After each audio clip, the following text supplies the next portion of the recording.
other vocal warm-ups you can play with is concentrating on the vowel sounds. So this enters into the realm of vowel toning, vocal toning, and overtoning and what people call harmonics.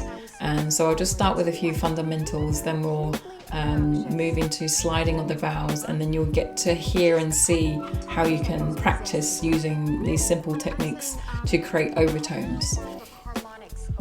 So we'll start with the vowel sounds, which is ah, e, o, oo. Now there are more pronunciations of those vowel sounds, and for me it's like anything that's open mouth. You're creating a sound with an open mouth is a good place to start. So letting go of the idea of like I need to tone a particular letter in a certain way. Just know that any sound you make with an open mouth sound is part of the practice. So sliding of the vowels is where we start to enter into the realm of the beginnings or the fundamentals of overtone singing. And what do I mean by that? It's probably best if I just demonstrate. So I'm going to pick 3 letters, R, E, for example, and I'm going to slide and transition and use those 3 vowels in one out breath. So that looks like this.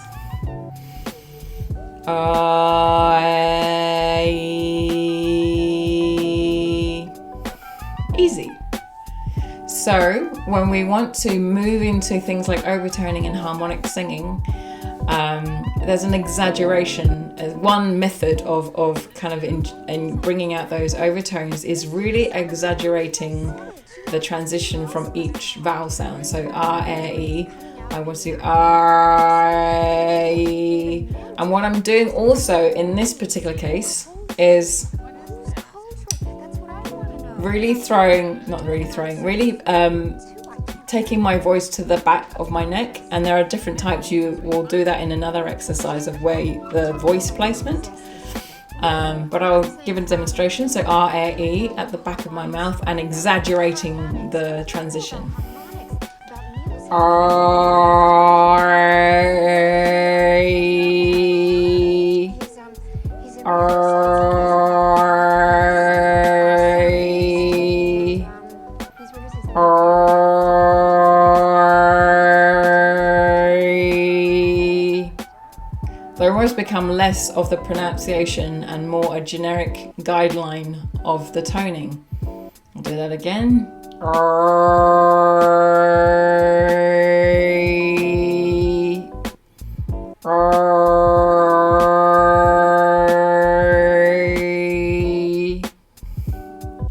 Can try different vowels, or even more than 3 vowels. So just give you a demonstration of the exaggeration of the sliding of the vowels, and you're losing the pronunciation of those individual vowel sounds.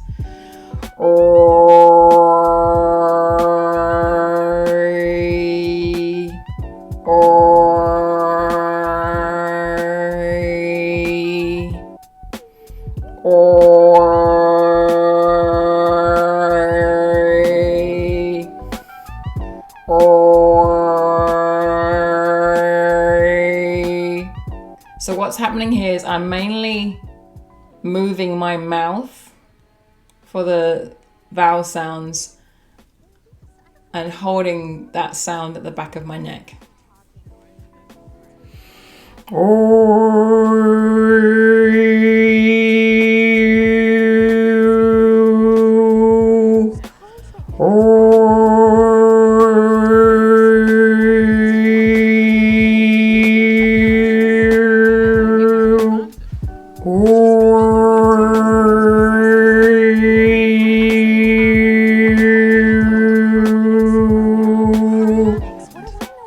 So another thing you can play with and be aware of is the placement of your sound. That sounds really strange, but we can talk from different places and sound from different places and sing in different parts of the cavity of the mouth and our body.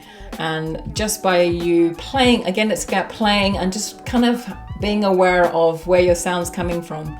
So for example, maybe the best example you do is like if you're pretending to do an impression of Kermit the Frog or Miss Piggy, there's a different, you're throwing your voice in a different place in your body. So it may be more nasally like this.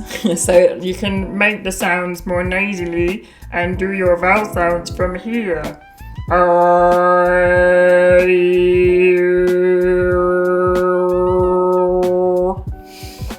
So it sounds very different. And again, the example of the back of the throat. So to almost start from there, it's like when you're yawning, there's your breath is like when you're catching at the back of the breath, like it's that sensation. So when you're yawning, it's like not a full yawn.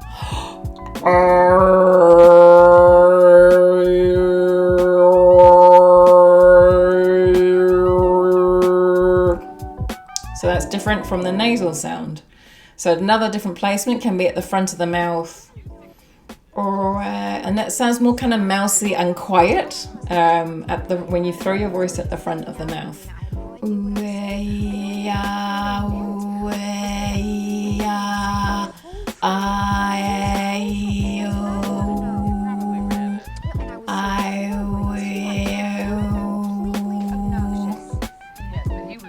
Some people can take their voice to further down their throats. It's more about placing your attention around that area.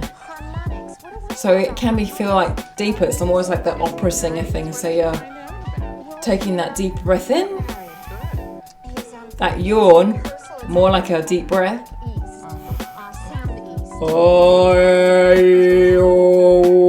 So that sounds more rounder and you're filling your space more.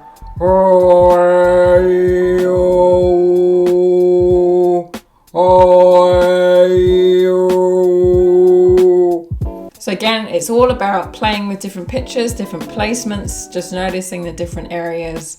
And you don't have to sound perfect. It's all about playing around and exploring what your body and your voice can do.